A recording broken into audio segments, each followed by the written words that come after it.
Hi, I'm Ray and this is the Phone Arena Q&A. Khalid Suvalai is going to start things off this time. Hello Mr. Ray. As we've seen a lot of processor performance battle between Apple A7 and Qualcomm Snapdragon 800, and it can be said that both of them are showing some CPU and GPU performance. But after acknowledging their specifications, it can be said that the Apple A7 is far behind than the Snapdragon 800.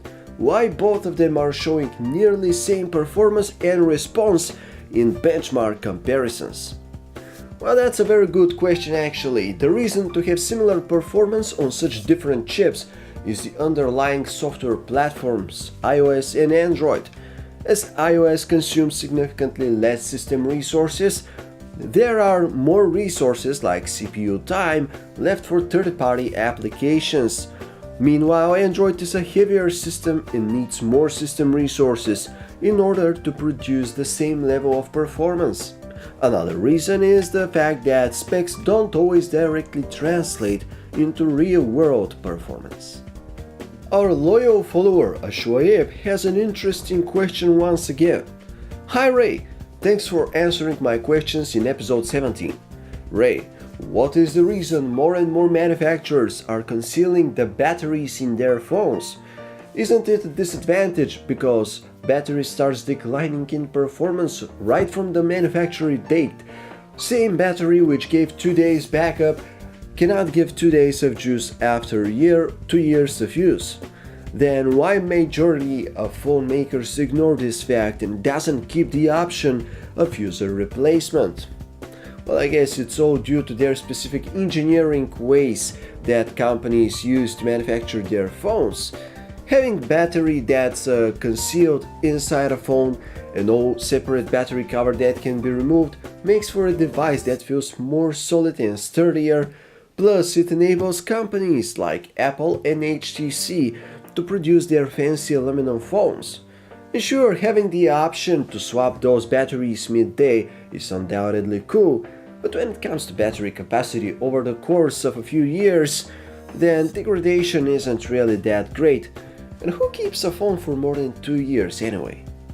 A question by Vedraj RM.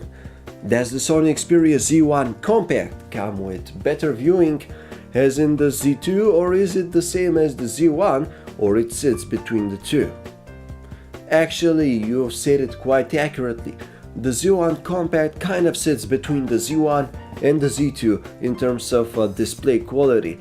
It's an IPS display, but one that isn't particularly accurate, and this makes it better than the TN LCD of the Z1, but the Xperia Z2 will certainly have a better screen overall. Walid Bawazir wants to know, Ray, who is the responsible of updating the software for Android? Google or the handset manufacturer? And why is it taking a lot of time to wait for an update? Note 10.1 for example, thank you. Well, as a matter of fact, it really depends. If you've bought a Nexus device, software updates come directly from Google, and that's why they arrive immediately. In most other cases, if you've bought a phone from another manufacturer like Samsung or HTC, but not through a carrier, then software updates get pushed by the manufacturers once they have done their necessary tweaking and testing.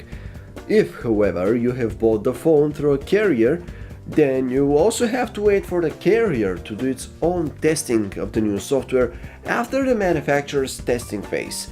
And that's usually the case that involves the longest waiting periods. So that was all for today's episode of the Phone Arena Q&A, but be sure to post your questions below for next time or in our Q&A post at phonearena.com.